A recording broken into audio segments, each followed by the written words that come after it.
Muito boa noite a todos, nossa saudação mais uma vez aqui aos telespectadores que prestigiam o painel, já de longa data. Nós estamos aqui em nome da Unimed Erechim. Unimed, cuidar de você, esse é o plano. E Sicredi, traga sua poupança para Sicredi e veja como é mais negócio poupar aqui. Sicredi, gente que coopera, cresce. Bom, já faz alguns programas que a gente não fala mais especificamente da pandemia em si.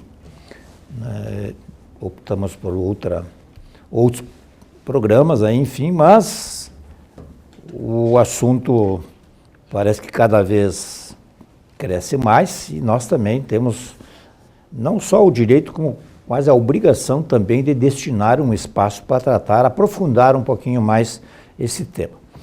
Nós não vamos falar hoje com nenhuma autoridade constituída hoje do município ou do estado.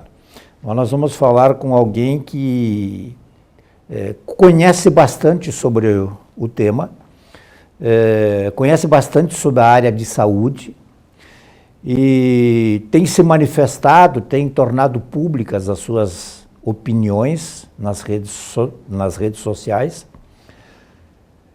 E para muitos se trata de uma pessoa polêmica e eu acho que até as pessoas, eu prefiro 1000 vezes as pessoas polêmicas porque eu sei com quem é que eu estou exatamente tratando do que aquelas pessoas que não sabem exatamente de que lado estão.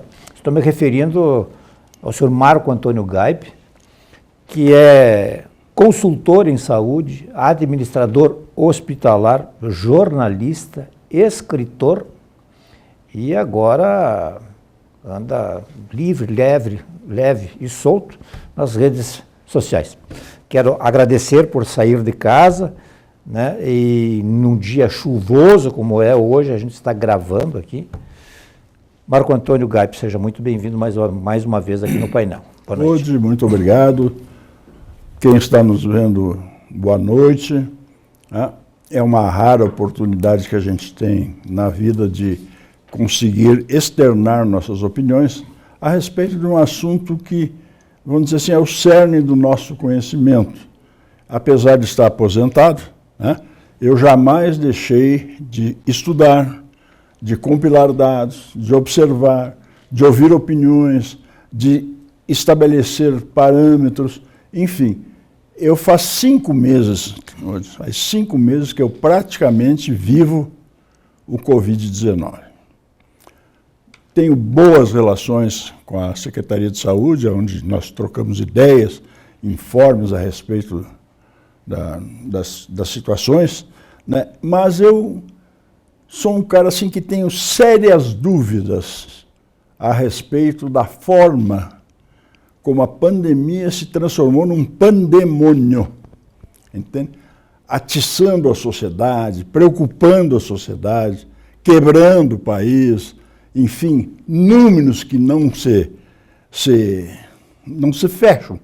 Vai ver um lado, vai ver o outro, enfim. Então, eu tomei como parâmetro as estatísticas do Ministério da Saúde e da Secretaria Estadual de Saúde. Tchau.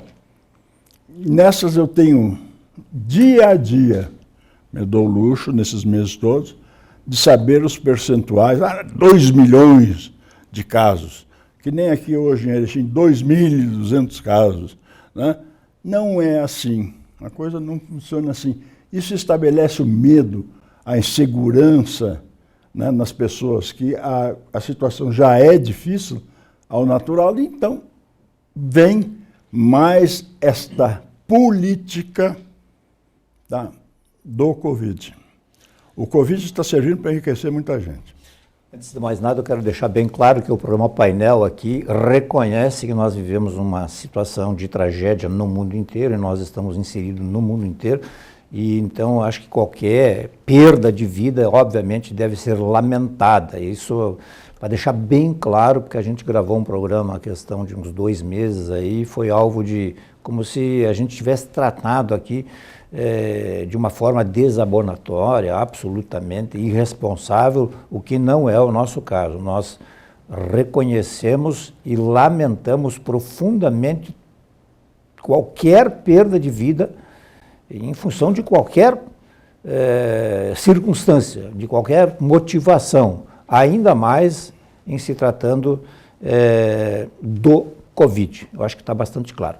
Agora, com base em que o senhor diz que esses números não são exatamente os que têm vindo aí a público? Se é que é esses que o senhor se refere. Eles fizeram... Bom, eu também quero ressaltar aqui, a respeito, quando se fala nas mortes. É lamentável, são mortes que seriam desnecessárias, não por causa da ação ou não ação do governo, essa coisa toda, mas pelo contexto biológico do mundo inteiro.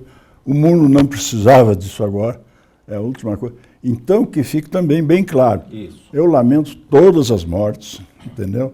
É triste, eu sei como é difícil, mas sei também que elas constam, né? Elas constam nos números que estão aqui. Isso não quer dizer que ao citarmos um número para efeitos de estatística, né, tenhamos desconhecendo vamos dizer assim, a tristeza, o mal-estar, principalmente hoje, que nem velar tu pode. Tu não tem velório de uma pessoa morta por Covid. Simplesmente se torna um troço. Depois que ele caiu dentro do UTI, tchau. Ninguém mais vai ver ele quando? Dentro de um caixão morto, ou então quando sair para recuperar em casa. E o bom disso é que nós estamos nos recuperando hoje. Os números contestam isso, né? Não é aquilo assim, não, os números são números e contestam essas coisas. É isso que nós estamos preocupados, é isso que nós contestamos, é isso que nós não entendemos ainda por que desse tipo de ação. O senhor trouxe vários gráficos, dá para se dizer, é um levantamento de dados. Sim. Eu gostaria que o senhor discorresse um pouquinho a respeito de cada um deles. Vamos falar das bandeirinhas? Sim, pode ir. Pois falar das bandeirinhas. Bom, a primeira coisa que eu acho assim, para não, que esse sistema criado pelo governador e pelos seus técnicos, na Secretaria da Saúde, é complicado, ele chega às raias da inutilidade, porque ele leva de arrasto uma série de coisas, além de ser extremamente complicado hoje. Para você entender, eu trouxe aqui só como é que se diz, os links, para que as pessoas possam saber, para ver se vão conseguir entender como é que esse pessoal chega a esse número. E isto, tá? Cada município tem suas características nosológicas de doenças diferentes do outro, economia, tem uma série de coisas. Não dá. Por exemplo, começou essa história de nós estarmos na bandeira vermelha. Nós estávamos na bandeira vermelha por quê? Porque Passo Fundo, Frederico Westphalen, Palmeiras das Missões, com seus dados negativos, nos arrastavam juntos. Erechim, para que todos saibam, é uma bolha de saúde dentro do Covid. Nós estamos assim, nós deveríamos estar, não sou eu que posso mandar isso, nós deveríamos estar em bandeira amarela. Em bandeira amarela. Tu veja bem, hoje, nós temos, para tu ter uma ideia, falam aí os jornais, 2.200 casos confirmados. Não. Hoje é dia 28. Esses números são de ontem, né? Gente, tem 148 pessoas infectadas que estão sob controle. Tem 18 em hospitais. Entende? Então tem isso aí, que tem que parar essa coisa assim de se botar. Isso não tem tanto, não tem. Feitas as triagens, essas coisas todas, né, a gente chega aos 148 pessoas ocupando os leitos de UTI e de pacientes de clínica, de UTI, de Covid. Então, veja bem, falam porque vai estar o colapso dos leitos, não sei o quê. Nós estamos com 26 hoje, 27% dos leitos de UTI dos 2 hospitais ocupados. 28%. Nós estamos com 29% dos leitos comuns para a clínica de Covid ocupados. Então, onde é que está o colapso dos leitos? erro desse esquema aqui, porque eles somam os leitos de UTI com os leitos de UTI Covid. Então, é claro, ninguém parou de ficar doente, gente. AVC, politraumatizado, enfim, todas aquelas doenças hoje que ocupam realmente serviços especializados estão continuando. Não, ninguém fez assim, ó, para as doenças, agora o cara só morre de Covid. Isso aí não dá. Então, essas coisas que precisam ser esclarecidas.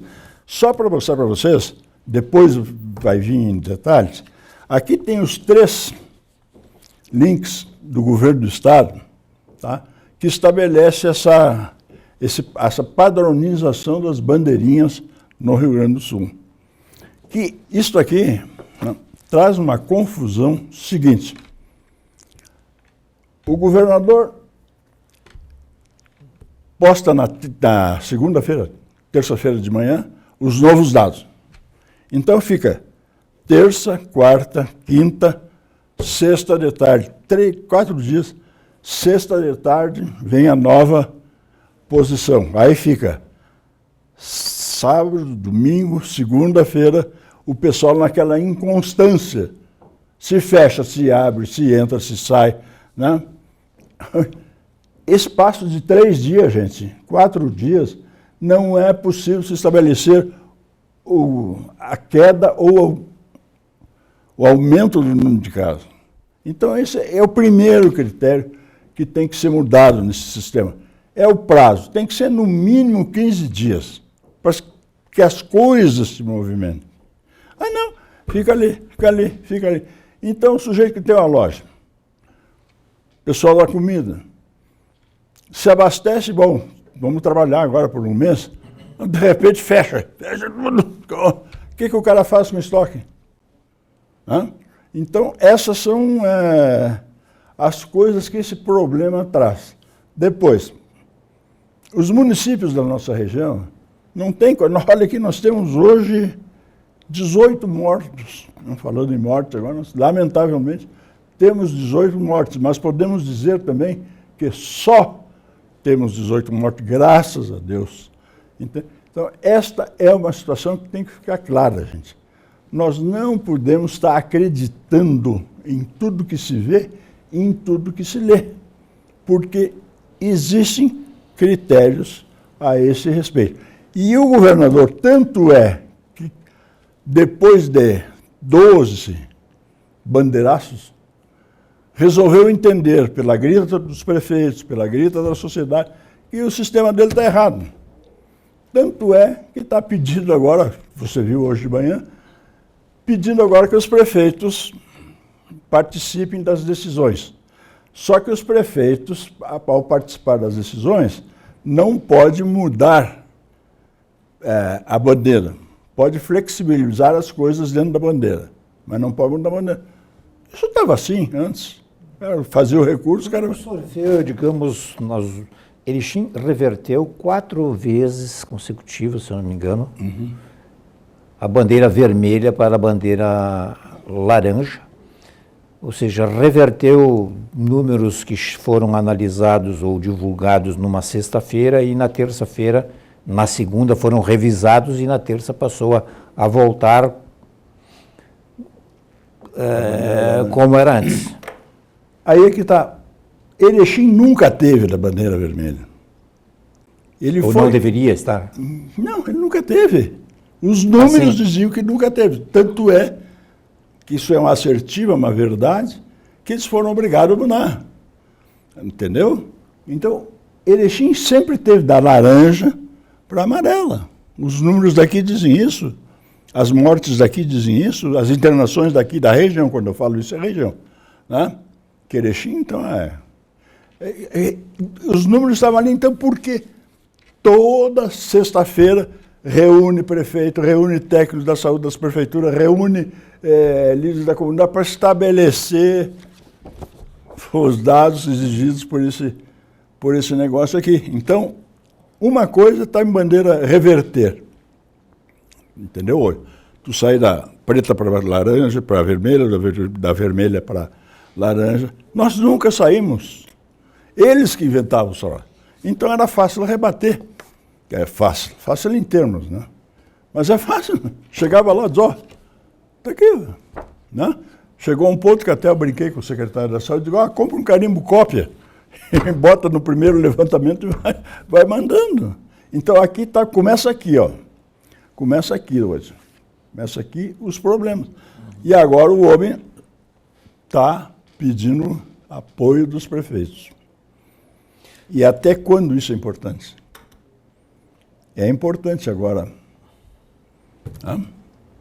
Vamos ver o que vai dar. Bom, sobre o que abre ou não abre, essas coisas nós vamos falar mais adiante, sobre implicações de higiene, sim, implicações econômicas, nós temos 3 blocos. Sim. O senhor tem mais quadros, mais dados estatísticos, o senhor, sim, quer falar nesse bloco já? Pode? Pode. Pode ficar à vontade. Bom, então ocorre o seguinte, aí vem essa estatística. Então, aparece nos jornais, casos constatados no Brasil, dados de ontem, dia 26, no meu aniversário. 2.419.091 casos de Covid constatados no Brasil. Muito bem.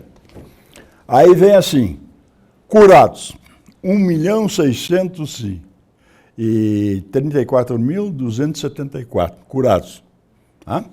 E aí vem, lamentavelmente, vem as mortes, que no Brasil está em 87.000. Então, qual é a realidade que o Brasil tem? O Brasil não tem 2 milhões. Aqui, ó. Os 2 milhões menos 1 milhão de curados e menos os mortos não podem fazer mais parte da estatística. Então, a realidade do Brasil ontem era isso aqui, ó. 697.813 pessoas infectadas em tratamento no país. Essa é uma realidade que tem que ser dita. Porque te assusta esse primeiro número que assusta, não assusta? Isso aqui é 0,0 não sei o quê da população brasileira, que nós somos 212 milhões de habitantes. Então, isto é uma coisa importante. Pegue os números totais, diminuem os curados e diminuem os mortos. Aí você vai ter a realidade do Brasil. Isso é feito aqui no estado do Rio Grande do Sul. 80%, isso aqui equivale a 80% das pessoas. 697 mil, desses 697 mil, sim, em tratamento, nós poderíamos ter, digamos, um grande número de que vão entrar nos curados. Sim, claro. E pode ter casos que podem evoluir para a óbito. Claro, claro, mas aqui também é aquela coisa, vem novos casos. A estatística de hoje é diferente, mas tem novos curados e tem algumas mortes. Agora, esse escândalo da morte, eu acho isso mórbido. Pegar o índice da morte, o troço morreu tanto, porque vai acabar o mundo. Porque... Pô, gente, já não chega o sofrimento dos caras, tiveram os parentes perdidos. É o terrorismo social que se faz em cima desses números. Agora, Marco Gaib, essa metodologia, ela é adotada em todos os países, eu acho. Não.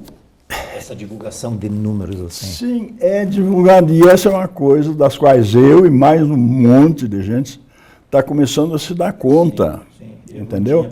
Porque paralelo à doença, está havendo um comércio. Está havendo um comércio. Tá? Aí, o grande questionamento é o seguinte, quantos desses 87 mil mortos que tem nesse país realmente morreram do Covid? Porque quem tem morrido do Covid são nós, os velhos, tá?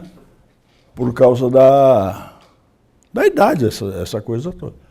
Mas, normalmente, o velho já tem comorbidades, que são doenças que o cara tem. Pressão alta, diabetes, enfim, essa série de doenças da velhice, né? Da idade, não da velhice, que velho é outra coisa, da idade. Então, o sujeito pega os sintomas do Covid, mas vai lá e acaba morrendo de infarto. Dá um infarto do cara na UTI, o cara morre. Covid. Certo? Na realidade, ele morreu de infarto. Não pode ter uma leitura assim, morreu de Covid ou com Covid? Pois aí é que está. Mas ocorre o seguinte... Olha, estava com Covid, mas também estava com isso, com aquilo, Só com mas ele morreu de quê? Só que, exatamente, é isso que preocupa muita gente. O que acontece quando o cara morre? Existe uma declaração de óbito emitida pelo médico. Tá? Tem lá causa mortis, né? Vai Covid não sei o quê, certo? Embaixo tem a subnotificação. Aí então o cara bota ali, morreu de infarto, de miocárdio, AVC, não sei o quê, etc e tal. Quando deveria ser o inverso. O cara morreu de infarto, mas a subnotificação indicava Covid. Só, meu amigo Odi, e é duro dizer isso, cada vez que o cara morre que é constatado Covid no atestado de óbito, o governo federal paga R$19 mil para os governos. Tá? Este é o grande comércio. Então, há um interesse que todo mundo morra de Covid, né?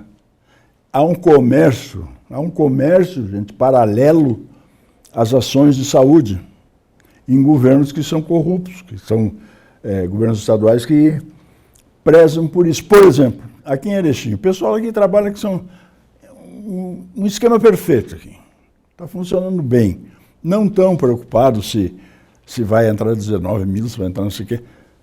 Está se fazendo como manda o figurino. Por isso que nós estamos tranquilos, que a nossa região vai estar sempre tranquila. Né? Agora, meu amigo... O próprio prefeito fez uma manifestação recentemente aí bastante dura. Não, o nosso prefeito foi o primeiro prefeito que teve o peito de botar o dedo no governador. Não, está errado, os prefeitos estão escondendo os números e nós estamos pagando por isso. Essa que era a coisa. Pô, nós estávamos igual, o número de mortes de Erechim era igual ao número de mortes, ou maior que o número de mortes em Passo Fundo. Aí quando foi se constatar, meu cara, era abissal a diferença. Então o prefeito tem esse mérito. Manter um sistema funcionando bem, tá? E ter o peito de bater na mesa. Não, o troço não é assim. E ele também disse sobre esse troço das bandeirinhas. Ele não concorda, né? Hoje tu tem que ver a angústia desse pessoal técnico, aqui de Erechim. Ah? A cada 3 dias, 3, 4 dias, tudo de novo. Tudo de novo. Venhamos. Está na hora do governador mudar o método no todo. Não adianta chamar prefeito. Vai ajudar, vai melhorar, mas o cerne da questão, isso aqui, o cerne desse programa aqui tem que ser mudado. Entendeu? Tem que ser mudado. Senão nós vamos ficar nessa aí de bandeirinha para cá, bandeirinha para lá. O senhor acha que pode mudar isso aí? Claro que pode. Mas claro que pode. A coisa é o seguinte, olha, eu lidei a minha vida inteira com governos estaduais, principalmente federais. Nós 3 aqui nos sentamos numa sala com essa, ar-condicionado, bom, vamos fazer o programa de sangue hemoderivados. Então estabelecemos regras que sejam aplicadas em todo o país, mas não dá. Tu tem que conhecer a trincheira, tem que ver como é que funciona na trincheira. E aí serve de aviso para o nosso pessoal, né? Não vamos abusar das coisas que... o povo, em geral. Muito bem, nós estamos conversando hoje aqui com Marco Antônio Gaibe, uma figura conhecida dos erechinenses há bastante tempo já. Nós vamos fazer o nosso primeiro intervalo e já voltamos. Superar este momento, em que o mundo une esforços pelo bem de todos, em que estar distante das pessoas é a maior demonstração de amor, em que o cuidado nunca se fez tão necessário. A saúde tem sido a prioridade. Para nós, ela sempre foi. Somos uma cooperativa de médicos e nos unimos porque temos comprometimento com a vida. Eu busco dar sempre a empatia. Eu me sinto bem, né, em poder ajudar, em saber que a cada dia eu dou o meu melhor. Para mim é mais do que um trabalho, é um propósito, uma missão. Nossa relação com os pacientes, né, sempre foi de doação e esse momento mais ainda. Ela segurou na nossa mão e aí ela falou: Eu achava que eu estava sozinha, mas vocês estavam comigo. Então isso foi muito importante para a equipe, né? Saber que ela entendeu esse acolhimento. Quando a gente fala assim, ó, o senhor está de alta, ele vibra de uma forma que não tem explicação. Não há como não se sensibilizar diante de histórias e de olhares que depositam em nós tanta confiança. A palavra confiança ganhou um peso muito importante, porque a relação médico-paciente ou médico-familiar, ela está tendo que ser a base do telefonema, a base da chamada de vídeo. Cuidamos de mais de 18 milhões de pessoas para que elas possam viver mais e melhor. Essa é a nossa vocação. É o nosso jeito de cuidar. Superar este momento juntos. Esse é o plano. Unimed.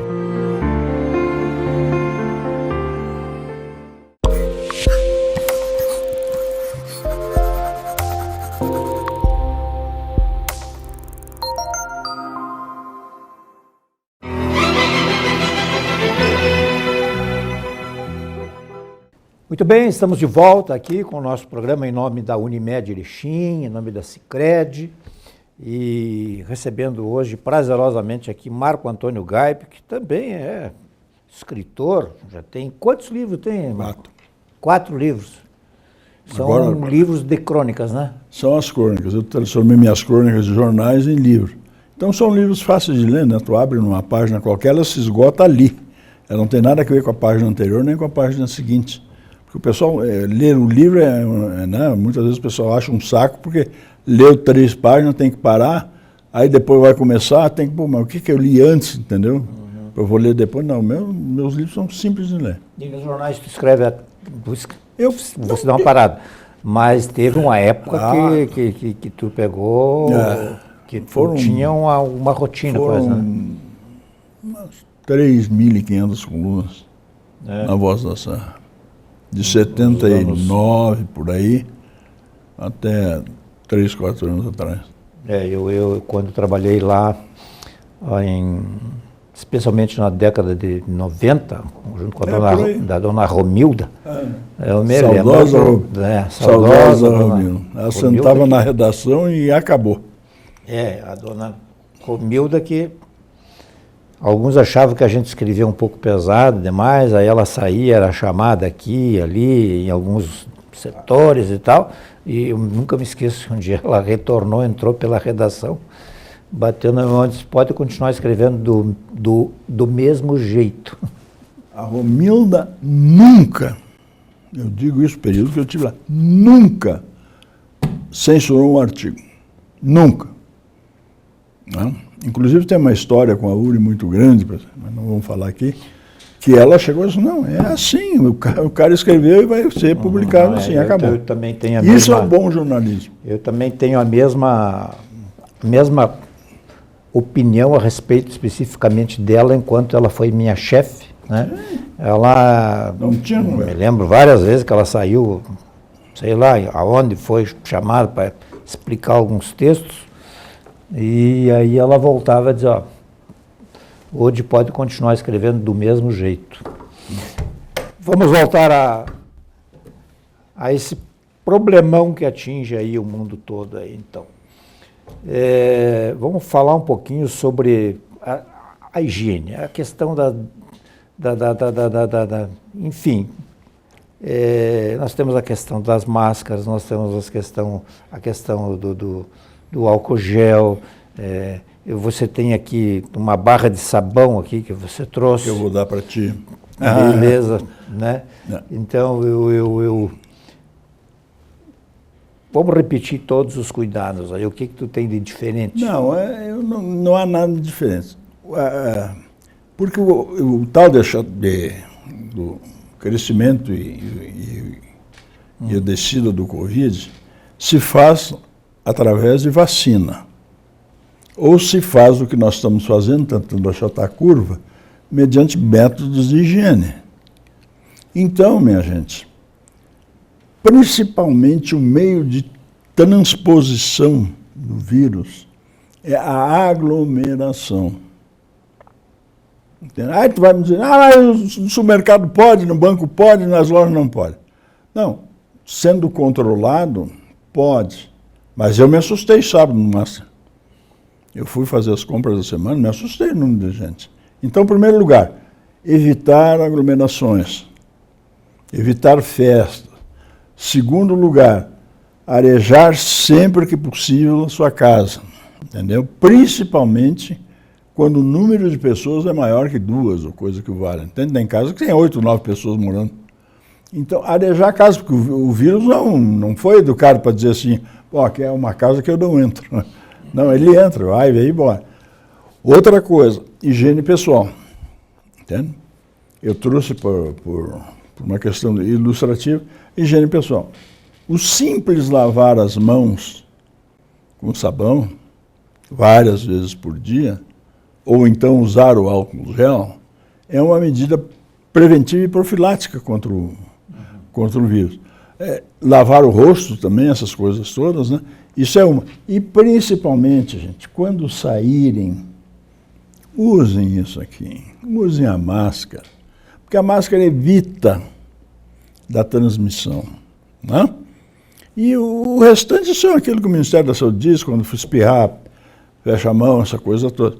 Mas isto aqui e isto aqui são os grandes remédios que nós temos agora. O senhor acha que deveria haver um controle maior de parte das autoridades, como, por exemplo, multar as pessoas que não usam máscara?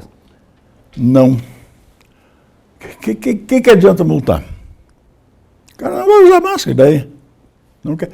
Nós temos que ter um programa de conscientização. Nós povo, temos que nos conscientizar que estamos correndo risco.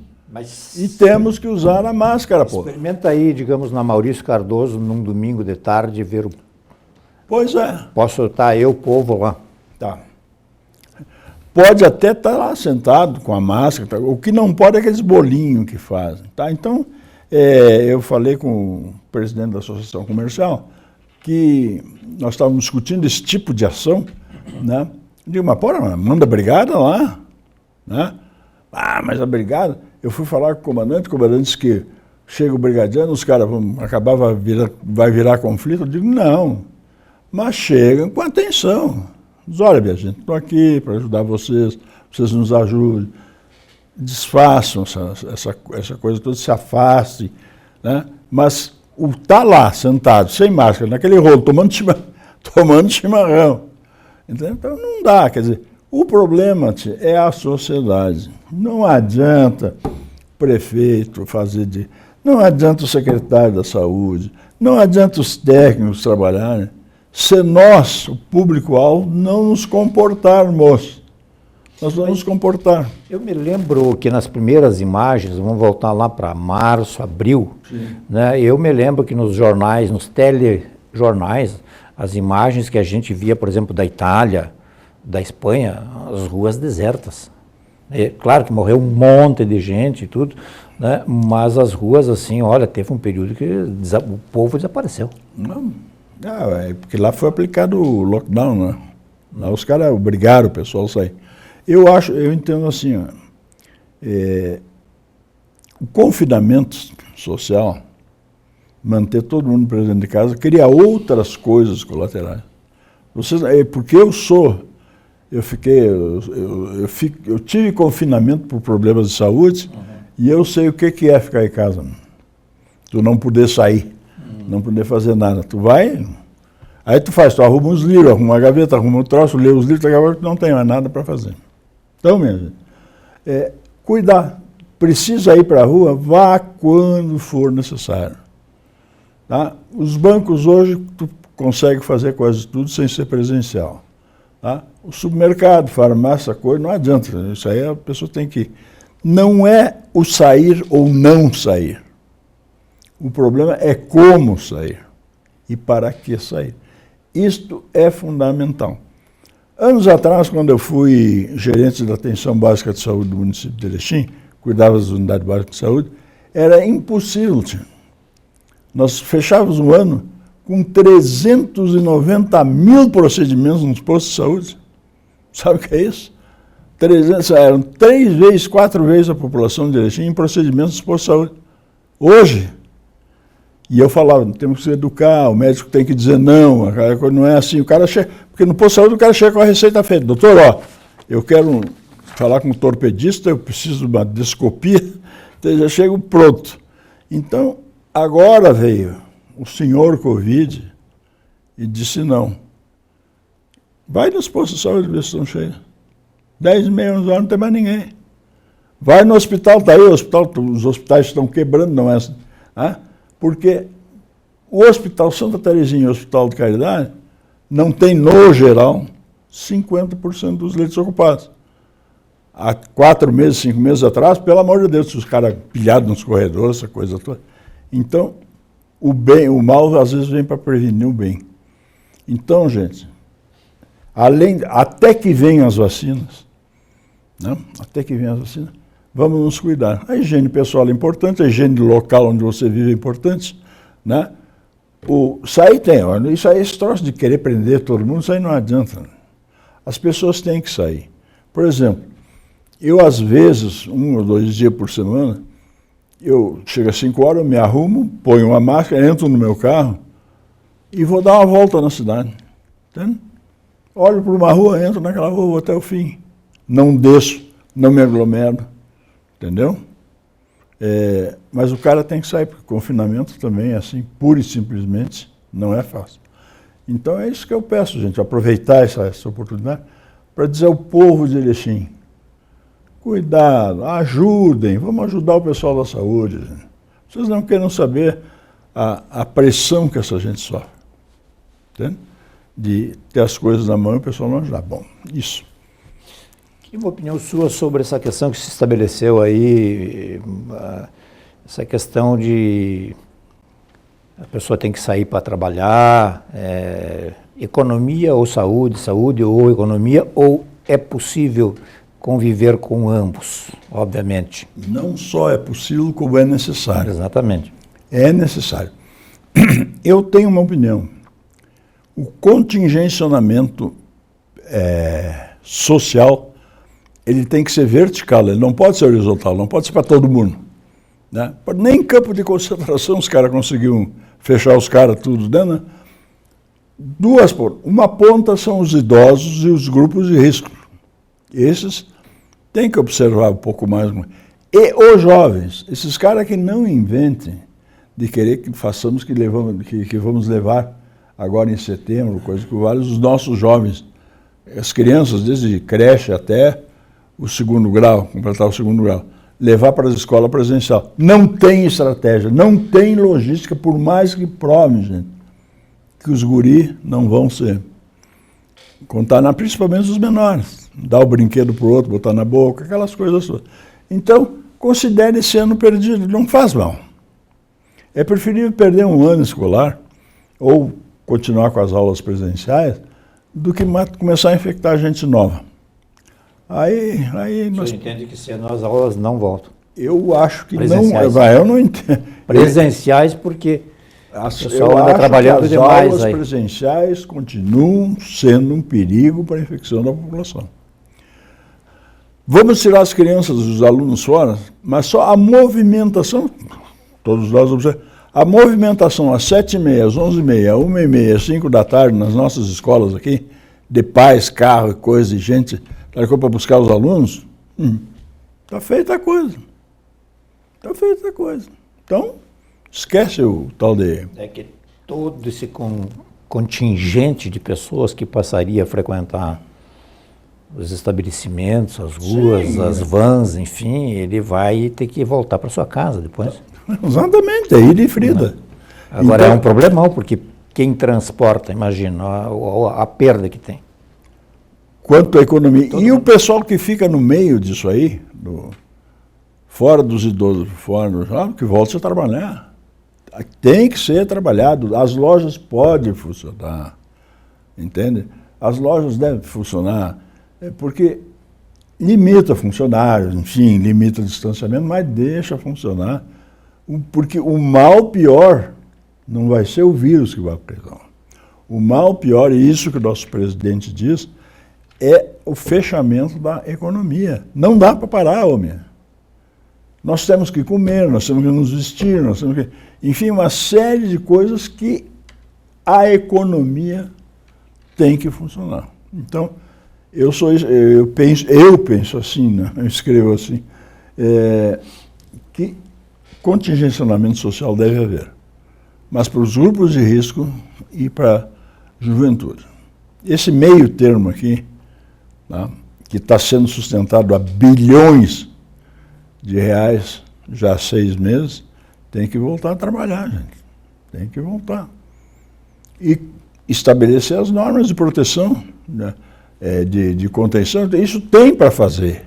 Disso aí o Ministério da Saúde já estabeleceu 500 vezes. É questão de boa ou má vontade. E aí que entra esse troço de novo do tal do governador. Fecha. Não para. Fecha. E daí? Fecha uma vez, tá. Fecha 2 vezes. A terceira o cara quebra. E aí começa desemprego, todas essas coisas que são efeitos colaterais do vírus. Está me entendendo? Essa é a opinião. Contingenciamento social tem que haver, não pode haver aglomerações, mas o comércio tem que achar um meio de funcionar. A indústria tem que achar um meio de funcionar. Os serviços têm que achar um meio de funcionar. Porque senão, meu amigo, tu vai ver a Venezuela no Brasil. A coisa está muito feia em países como, por exemplo, obviamente como nós aqui, mas estava lendo ainda hoje, nos Estados Unidos, me parece que as pessoas receberam um cheque de $2.000. Não, o problema, a nossa diferença... As pessoas não conseguem mais dar volta. A nossa diferença para os Estados Unidos é o seguinte: eles não têm um sistema de welfare state, quer dizer, o bem-estar social dado pelo Estado, que é o nosso SUS. Tá? Então lá, por exemplo, aqueles que ganham alguma ajuda do governo, o valor é 10 vezes maior que o nosso. Nós damos 600 pila, o governo dá. Eles dão 6 mil reais, o equivalente a 6 mil reais. Mas não tem um sistema igual ao nosso, que é o SUS. Entende? Que atinge todo mundo. Hoje, são 6 meses de parcela de R$600 para pessoas que nunca ganharam, que ganharam R$50 por mês, tal coisa. Multiplica 104 milhões de pessoas hoje, não sabe se dá, já receberam algum auxílio financeiro do governo. Entende? Mas o governo não pode ser padrinho para sempre. Tá? Que nem a Bolsa Família, tem uns caras que estão há 15 anos na Bolsa Família. Então esse é o troço, o governo vai indo, o governo está sustentando, mas o pessoal também precisa voltar a gerir imposto, porque o governo vive do quê? Dos impostos que é gerado pela economia. A economia não funciona, acabou a história. Nós vamos fazer o nosso último intervalo e já retornamos. A gente conhece a força da cooperação há muito tempo. E agora, só ela é capaz de derrotar o coronavírus. É hora de ser próximo ficando distante, de estar ao lado, mesmo de longe. Por isso, fique em casa o máximo que puder.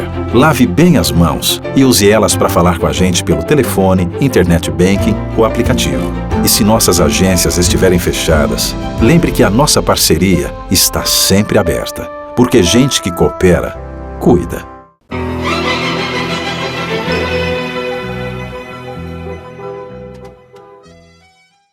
Muito bem, estamos retomando então com o Marco Antônio Gaiba aqui. Falamos bastante sobre o Covid, o Marco Antônio falou bastante sobre o Covid. Como é que vai ser? Vamos falar um pouquinho, vamos mudar o foco um pouquinho. Nós estamos num ano eleitoral, aí você sempre gostou de falar de política e tal. Aqui nós não vamos fazer política para A, para B, nem contra A e nem B. Vai ser um ano, assim, vai ser uma eleição, uma campanha atípica. Ainda mais numa eleição municipal, onde o contato Bom,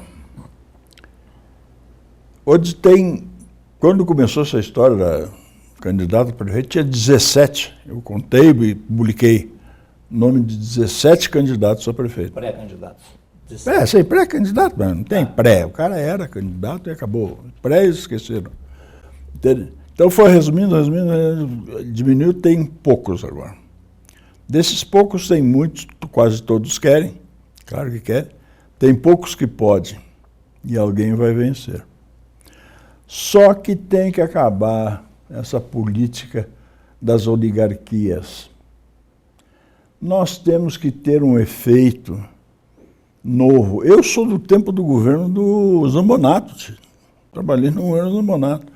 Aí, em 1976, apareceu o Eloy, que montou uma estrutura dele, política, tal e coisa, e acabou ganhando as eleições. E então chega do sujeito aparecido na televisão, por que eu vou fazer saúde? Por que eu vou fazer indústria? Por que eu... Não. Apresente um plano de governo. Nós não queremos mais promessa. Não queremos mais promessa. Não queremos, pelo menos, um grande segmento da sociedade, senão a maioria, governos de esquerda. Entende? Governos de esquerda. Sem que isso elimine os caras de participar.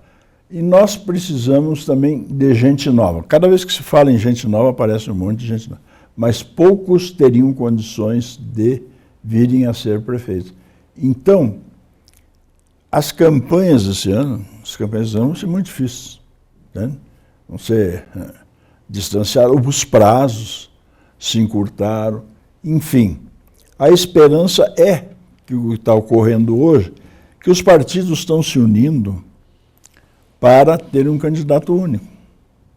Coisa que eu não acredito. Não é, você viu isso? Hein? Nos jornais de hoje, inclusive. Toda semana aparece, estão se reunindo, um partido lá... Não é aquela história assim, vamos nos unir desde que seja eu? Exatamente. Frase lapidar. Nos reunimos, vai ser uma... Mas nem falar. Não. Então vai ser o Rode. Mas que Rode? O que querem com o Rode? Vai ser o... É isso aí, fosse lapidar. Entende? Por isso que nós temos tido os prefeitos com problemas, por isso que nós nunca mais elegemos um deputado estadual ou federal pela zona. Por quê? Pelo partilhamento de votos, pela falta de união, pela falta de noção de cidade, de município, de união, né? Capital da amizade. Capital da amizade. Então nós precisamos, senhores políticos, se reúnem, saiam com um candidato só, que a coisa vai funcionar. Tem condições de fazer. Agora, respeita muito isso que o Odi disse, né? Que saia o candidato, mas que não seja, né? Essa coisa toda. Tem tempo. Dá para fazer. Vamos ver. O Marco Gaib diz aí que desde que não seja de esquerda, quero dizer que toda esquerda tem direito de concorrer e, obviamente, se for a preferida, obviamente vai chegar lá, né? Inclusive nessa união tem partidos de esquerda, tem partidos de centro, tem partidos de direita. Se fosse para pleitear uma união mesmo. Mas essa união aí está sendo feita sem os partidos de esquerda. O senhor tem informações sobre isso? Odi, você é um homem de informações, você é um formador de opinião pública. Você tem que ler tudo que os caras publicam, apesar de às vezes ser um monte de besteira, mas tem que ler, para ficar ao par.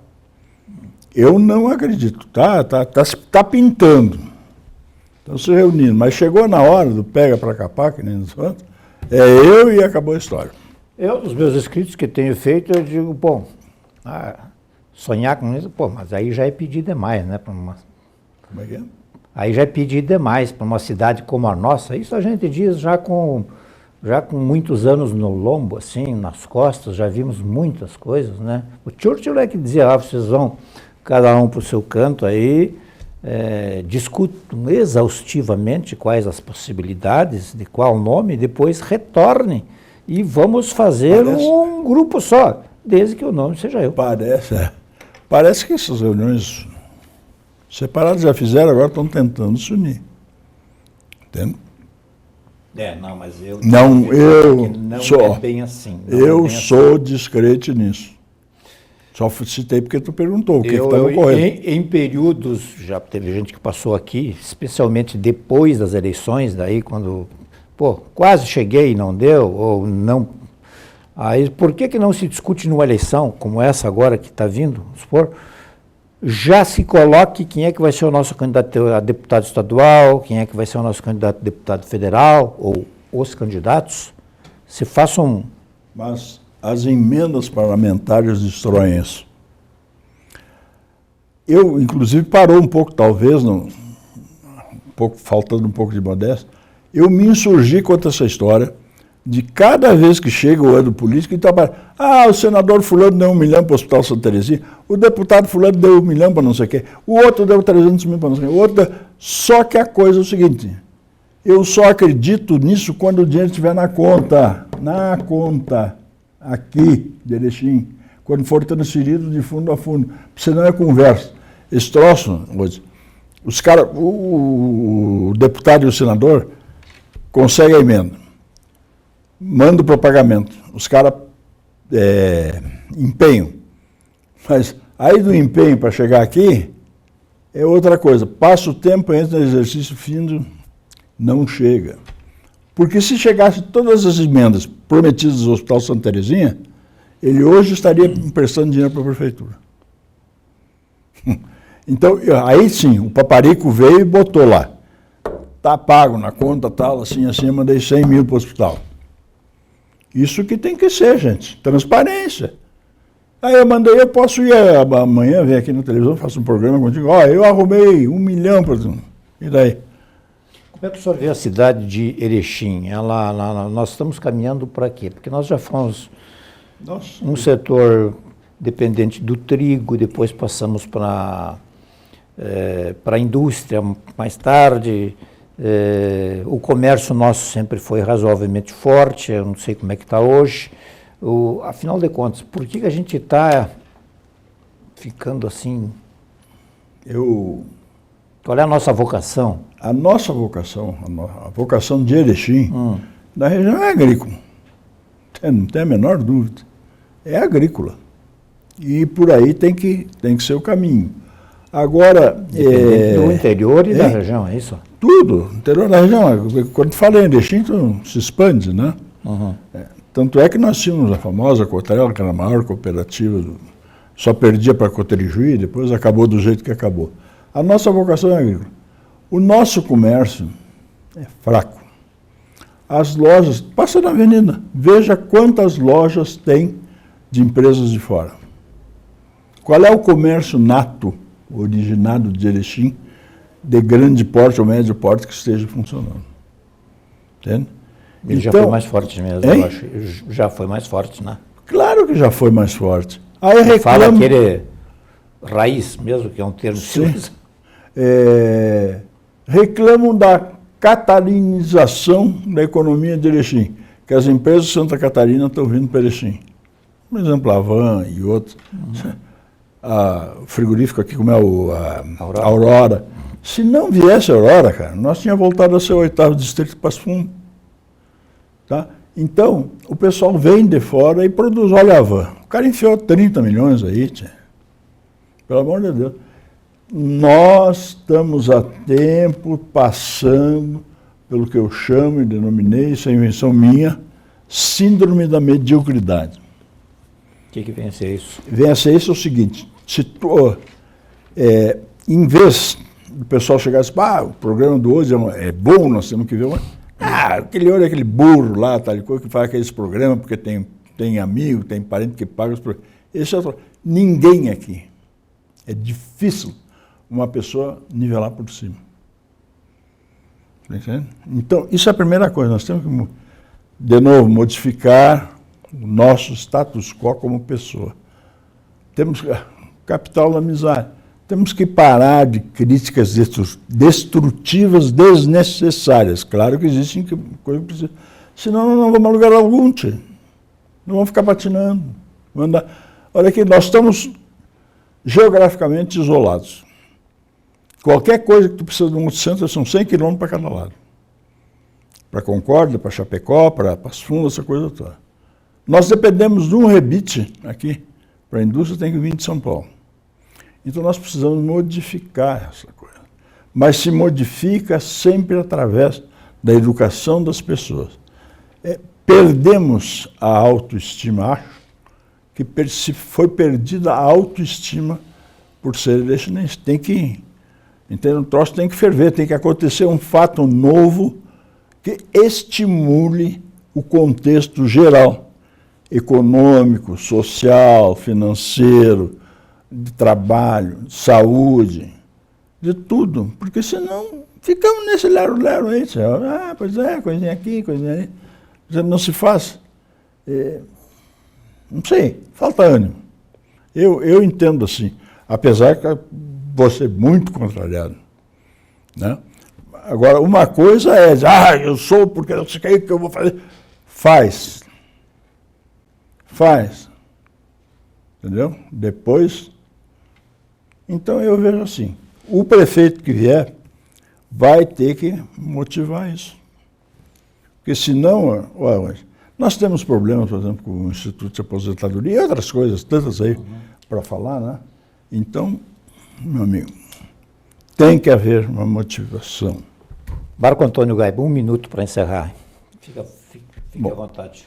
Eu só posso ter agradecimentos pela oportunidade de falar aqui. Peço desculpas a quem está nos vendo se fui algumas vezes rude, né? Se fui algumas vezes sintomático, né? Mas a função daquelas pessoas que se dispõem a formar a opinião pública, a informar a opinião pública, não podem facilitar. Nós temos que dizer o que tem que ser dito, nós temos que sempre analisando o contexto geral. Não sou dono da verdade. Isso é muito importante que se saiba. Mas eu estudo, eu vejo, eu leio, eu pesquiso para chegar às conclusões que eu chego. Compreendeu? É isso aí. A idade te proporciona isso. Ok, eu quero agradecer mais uma vez o Marco Antônio Gaib por vir aqui externar publicamente, através de um outro meio de comunicação que ele tem feito rotineiramente através das mídias sociais, sempre importante ter esses contrapontos. A todos aí de casa também, muito obrigado, boa noite e até uma próxima.